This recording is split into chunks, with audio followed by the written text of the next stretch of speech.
91.7 WEEM. Welcome back to the Arabian Sports Network's Inside the Playbook. I'm Benson Davis, and I'm joined by Colton Bailey.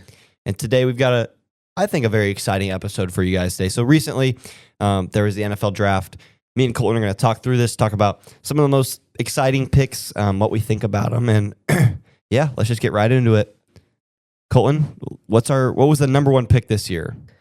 Indiana University, Fernando Mendoza, who went to the Raiders. Yeah, I think no surprise there. He was kind of the unanimous number one overall pick, and he didn't even go to the pro day. He didn't even throw or do anything because I guess he wanted to be with his mom, who was kind of sick. So really good guy, and I'm happy for him. Obviously, he won that championship at Indiana, so he's a very capable player, had some big flashes of talent there. But it was really one of those drafts where I think everyone just knew from the start Mendoza was going number one, no matter what. I remember even seeing some mock drafts, like they just counted Mendoza out at number one and just went straight to number two. Right, because just no-brainer there.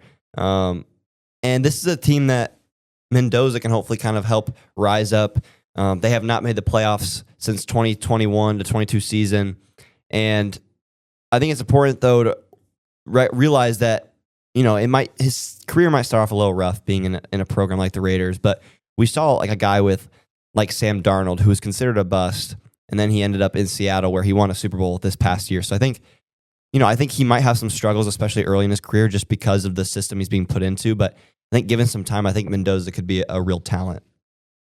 I'd say definitely, considering the fact that also Brady being it's not with the Raiders, is maybe helping coach Mendoza, because since he owns part of the Raiders, definitely is going to turn Mendoza into already like an A-tier QB, maybe into an S-tier QB.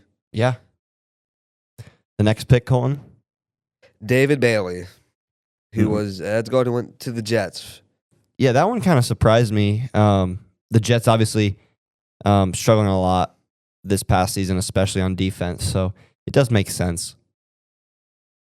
I'd say definitely. I'd say because he didn't even start his college career as a full-time starter. I'd say, and he exploded late into that top three pick that he is now. And then, moving on to number 3, Jeremiah Love, another Indiana guy from Notre Dame. He was drafted by the Cardinals, who were ranked 31st this past season in rushing yards. So they really needed a running back. They really need someone capable. And I think Jeremiah Love is a fantastic pick. He's the number one running back in this draft class. And I think it's going to be exciting, seeing, especially at the quarterback position, seeing who they pair him up with, whether it's, Kyler Murray's didn't work out. So are they going to play Jacoby Brissett, or are they going to have Carson Beck step up? And we'll get more into him later. He was drafted in the 3rd round, but it'll be exciting to see what Jeremiah Love and this Cardinals team can do. I'd say definitely. I'd say because he's one of the highest drafted running backs since back early in the 2020s. As the trend starts to shift away from valuing that position and want to keep running backs for longer. Yeah, and between number 1 and number 6, Colton, was there anyone else you wanted to mention? No, not really. Yeah, I think the next kind of big draft pick would be at number 13, Ty Simpson, who was picked up by the Rams. He was the quarterback at Alabama. And it's kind of interesting, this year, only 2 quarterbacks drafted in the first round, Ty Simpson being one of them and Mendoza being the other. And he only started 15 times. In those 15 starts, he threw for over 3,500 yards with a 64.5% completion percentage, which is pretty phenomenal, and a touchdown-interception ratio of 28-5. So very, very promising to see. And he's going into a Rams team that was so good last year, lost in kind of a heartbreaker in the NFC Championship. And he's going to be able to kind of fill in behind Matthew Stafford, who is probably on his way out of the league. He's old now, but he did just win an MVP. And so, kind of having some time to develop behind Stafford, and he could be a real talent. I'd say Rams, like you said, with Stafford possibly leaving, definitely going to need a new QB and one fresh out of college going into another amazing team like Mendoza going into the Raiders. Definitely going to have good coaching over there. I think it's coaches that almost just won a NFC championship, putting them into the Super Bowl. So definitely a really good pick from the Rams right there. Yeah, and you mentioned it, kind of two different sides of the coin. Ty Simpson going into a proven program. He will be pretty, should find success there, at least someone. Mendoza going into something that, we have no idea how it's going to turn out. So it'll be very interesting to see. Round 2 of this draft, honestly, pretty lackluster. No major quarterbacks drafted. I don't think any quarterbacks were actually drafted in the second round. And no players really worth mentioning unless, Colton, you've got anything in the second round. No, not really. No players worth mentioning, like you said.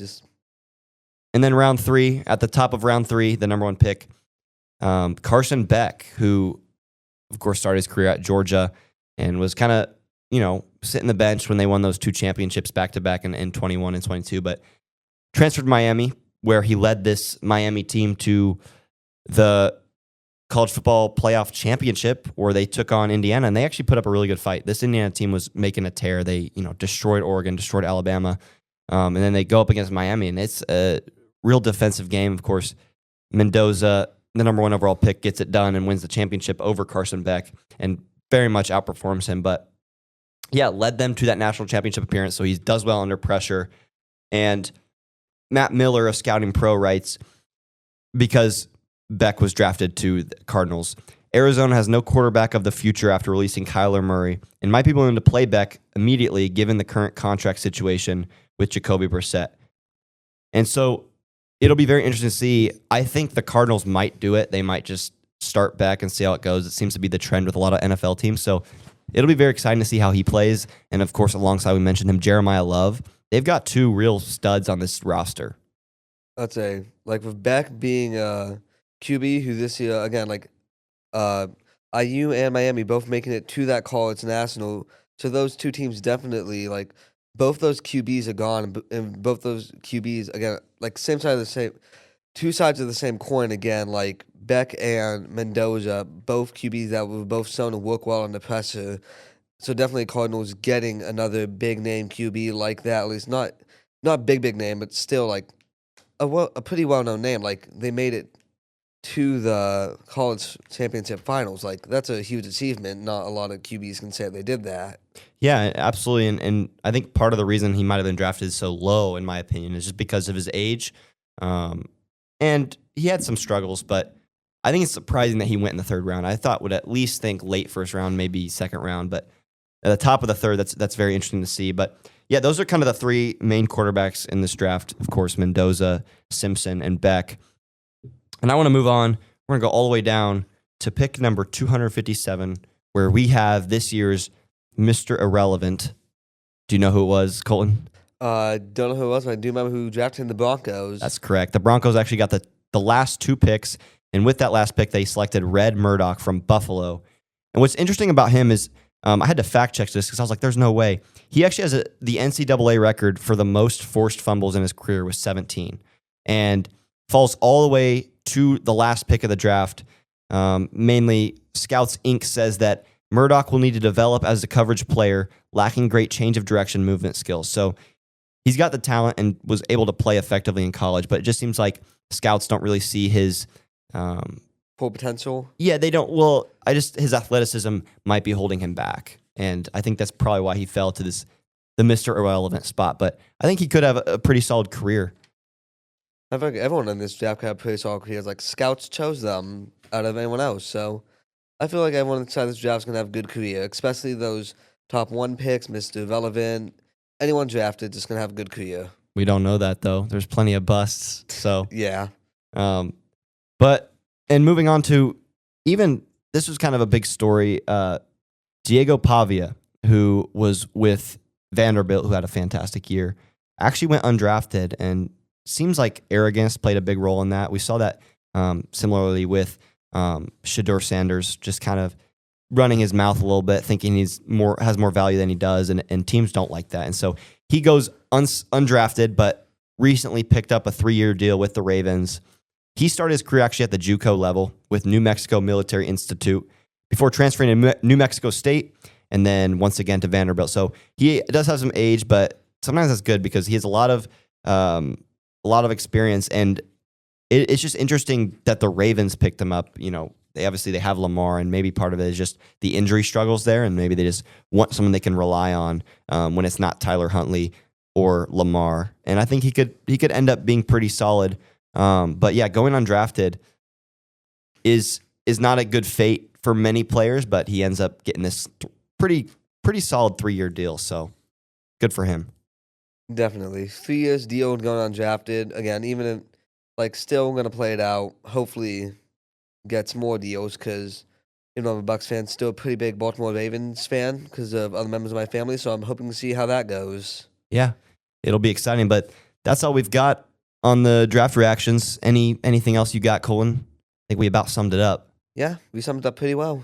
All right. Well, thank you so much for joining us here on the Arabian Sports Network inside the Playbook. We'll see you next time right here on 91.7 WEEM. I really wish I could listen to 91.7 WEEM right now, but I'm not in my car. Don't worry, we have an app. Download 91.7 WEEM on Android and iOS. All you need to do is go to the App Store, type in the search 91.7 WEEM, and then hit download. It's free. Now you can listen to Best Hits on your phone.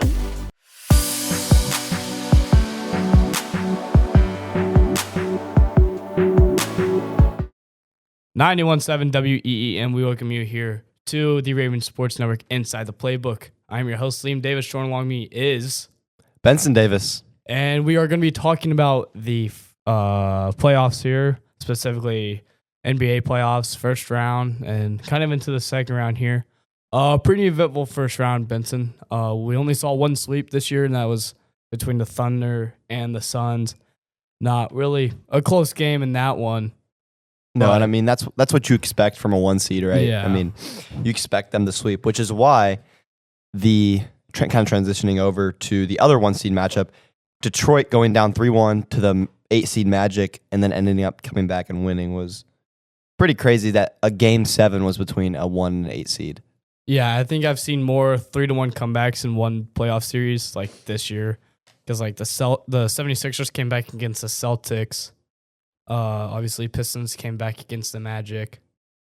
And then Houston looked like they were going to, because they were down 3-0 yeah. and they won 2. So anyway, we'll run through this first round though. OKC beats the Suns in 4. The Lakers beat the Rockets in 6.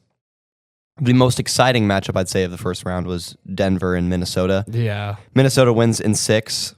And San Antonio, the Spurs, beat the Trailblazers in 5, which is kind of surprising they let up a game to the Trailblazers, but, it happens. And then on the Eastern side, like we said, Detroit beats Orlando in 7.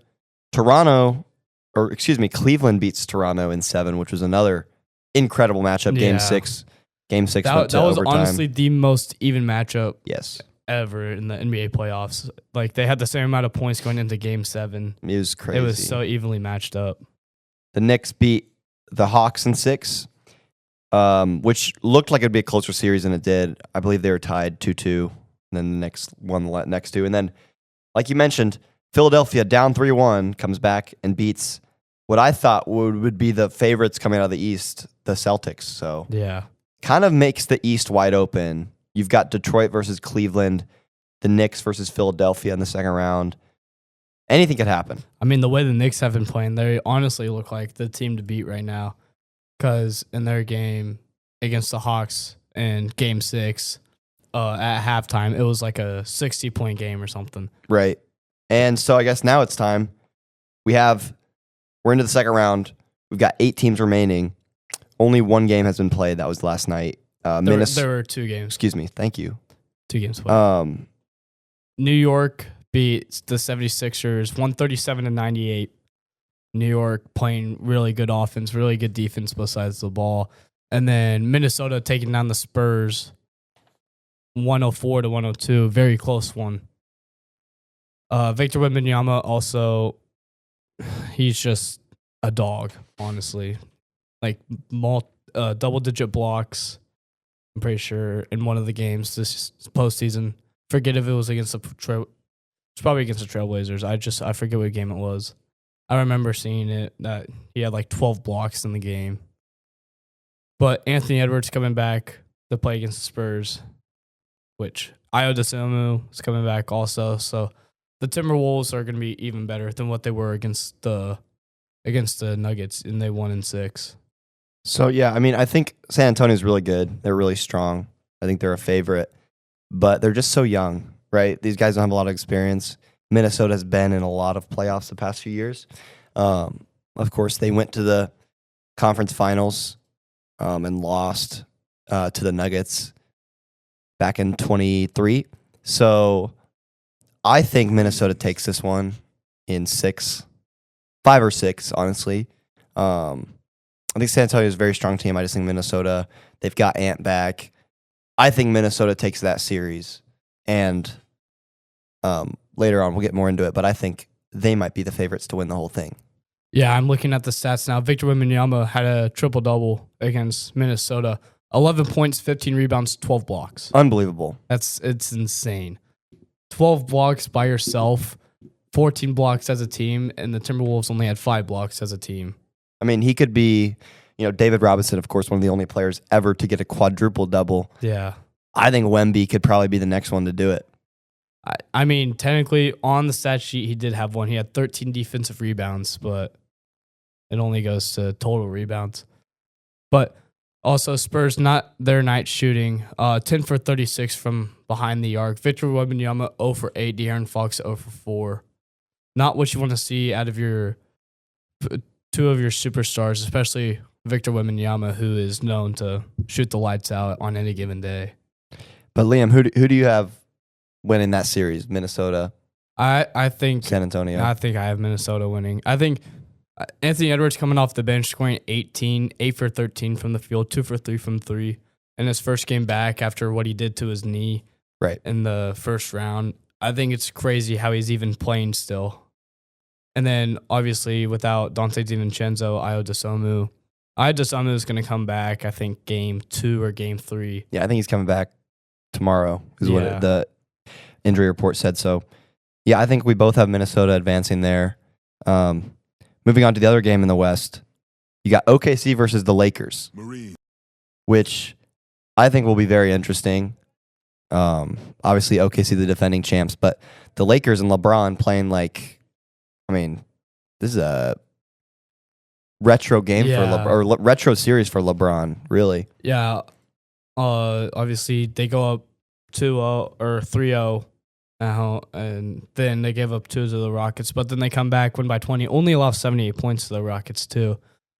I'll be surprised, honestly, if the Lakers can pull this series out without Luka and Austin Reeves for a little bit.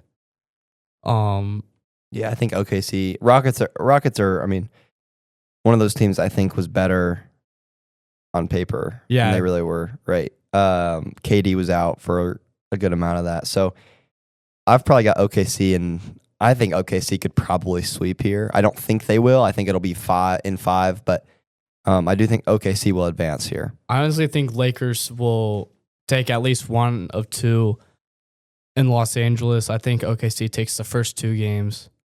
It's just it's so hard to win OKC, especially when they're the 1 seed also with the team that they have. But I think it takes 6 games for the Thunder to get there. I think Timberwolves Spurs honestly go 7. Yeah, I think that's very likely. But now we've got the Western Conference Finals set. You got OKC versus Minnesota based on our prediction. Who do you got taking that? This is definitely a Game 7 series. Yeah. Probably down to the wire Game 7 series. I think it's either Minnesota in 7 or OKC in 6. Yeah, I honestly, if it does get to a Game 7, I think Minnesota will take that. Just because they're like the same team. They're both teams are really young. Yeah.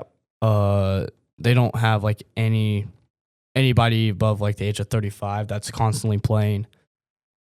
But yeah, I think I will go with your thought that if it does get to a Game 7, Minnesota wins, but OKC in 6 if it doesn't get to a Game 7. Yeah, let's just for the sake of it, let's predict Minnesota moving on to the finals. Yeah. And then moving on to the Eastern Conference, we've got Detroit versus Cleveland, and I think this one, at least to me, is pretty obvious who takes this one. I think Cleveland. Yeah, that's who I was I thinking. mean, the Pistons played so bad. Yeah. It was unbelievable. I think Cleveland wins in 5. Yeah, looking back at the Pistons Magic series, going down 3-1, only scoring 88 in game 4. But Cade Cunningham, he's obviously really good, but looking at the rest of the roster in that first round, nothing Rough. bright. And then as for the Knicks, you got Knicks, Philadelphia. Knicks are up 1 right now. I think Philadelphia, what they did to Boston, who I thought were going to be the team winning the Yeah. East.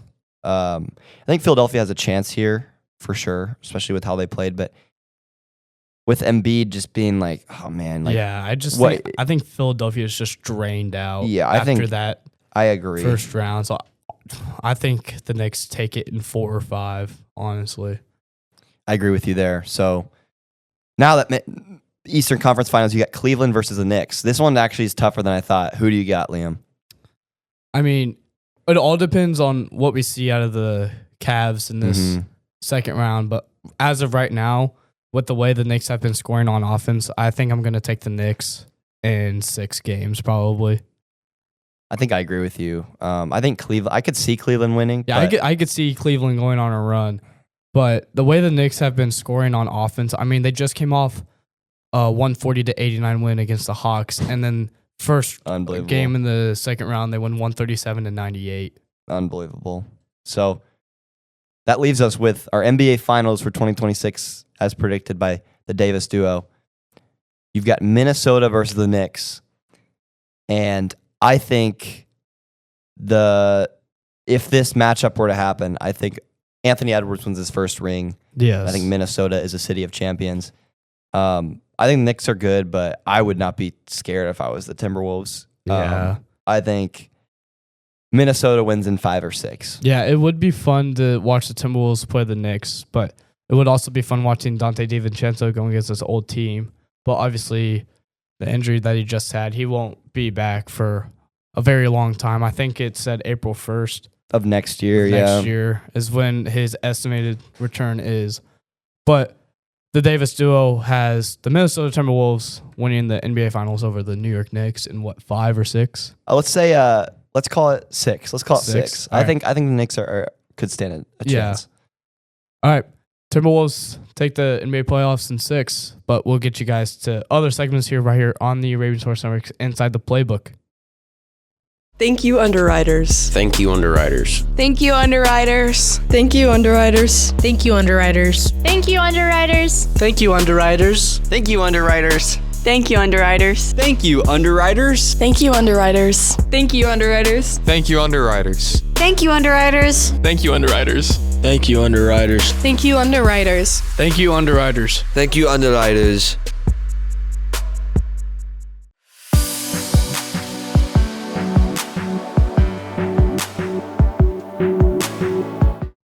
.917 WEEM. We welcome you here to ASN's Inside the Playbook. I'm your host, Liam Davis. Joining along with me is my co-host, Benson Davis. And today we will be talking to you guys about some opinion-based teams that we think will never win a championship in our lifetimes. So yeah, in our lifetimes, that's, all our years watching sports, right? What teams do we think will never win a championship? And we've got a list of a bunch of teams from NFL, NBA, MLB, and yeah, let's just dive right in. Liam, if you want to start us off with the NFL. Yeah, starting off with the NFL here, I'm going to go with the Cleveland Browns. They have had some historical success winning the Super Bowl in 1950, 54, 55, and 1964. Well, that was before the Super Bowl era. So it was, they were winning championships. right. But So, like you said, yeah, historical success. The Browns have always had kind of been like they're a decorated franchise, but not, that's talking like 70 years ago. yeah, And we just know that this is a team that's front office makes poor decisions, right?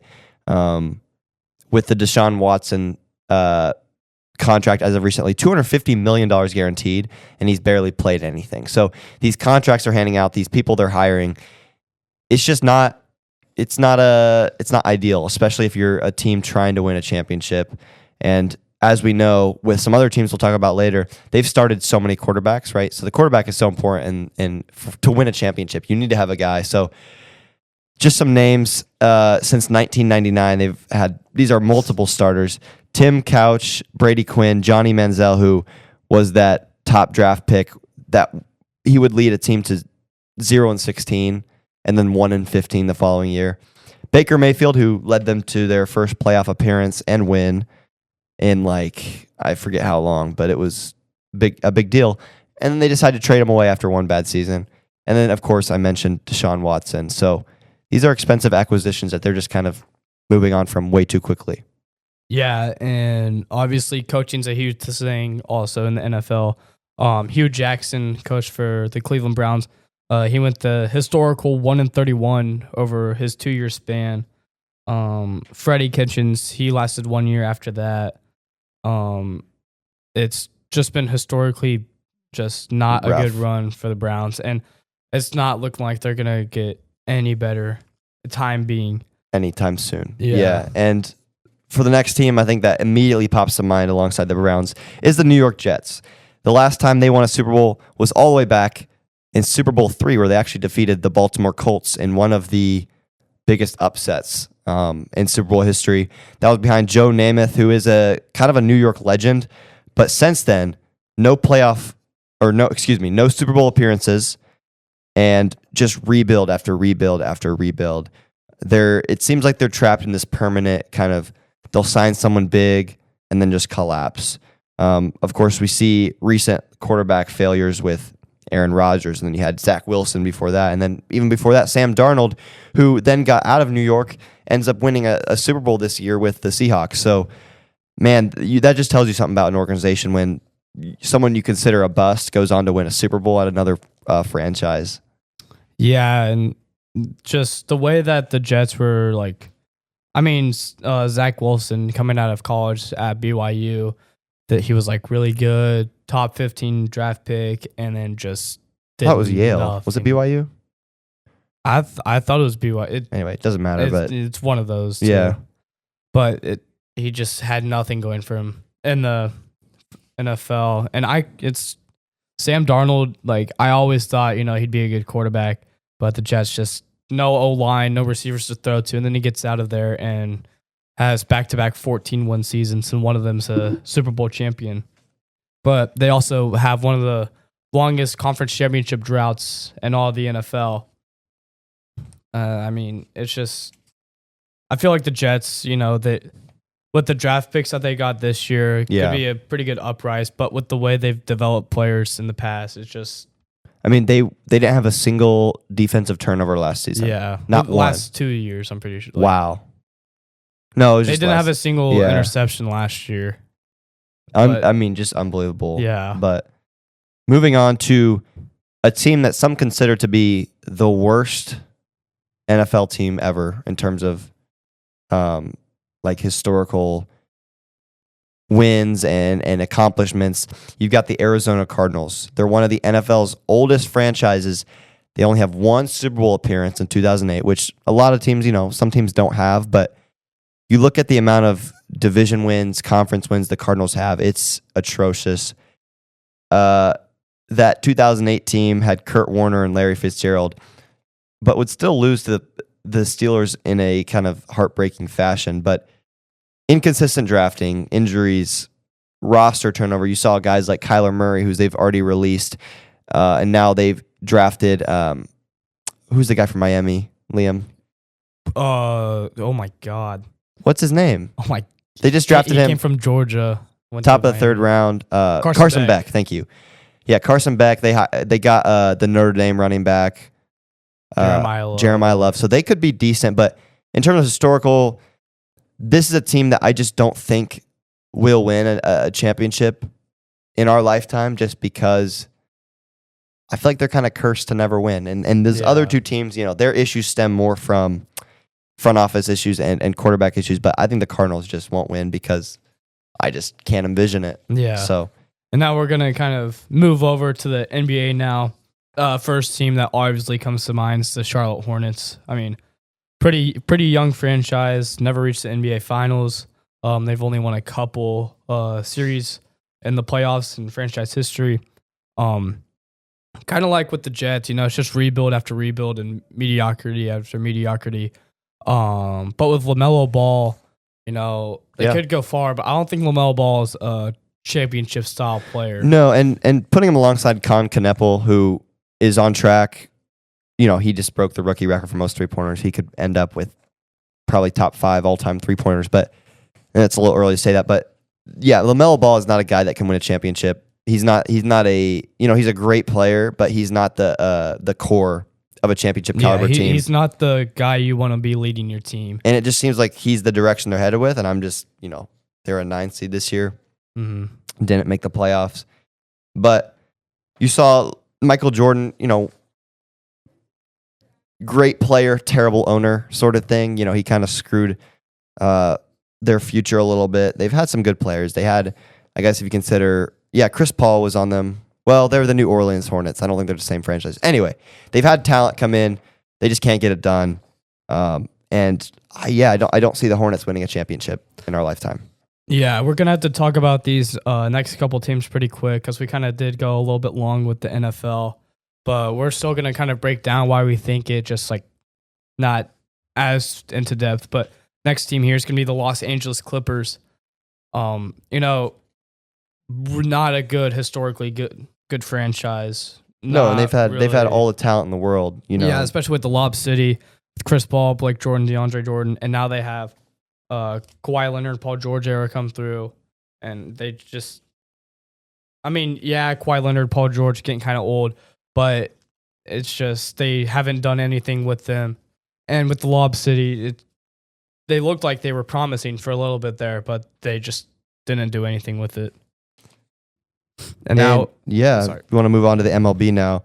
Not too familiar with the MLB, but based on these statistics, you've got like teams like the Seattle Mariners who have never reached a World Series, but won the most games in 2001. So, they've had seasons where they're good. They just can't get it done. They had Ken Griffey Jr., one of the greatest of all time, and they still don't win. So it's safe to say, especially in a league as competitive as the MLB, they probably won't win a championship in our lifetime.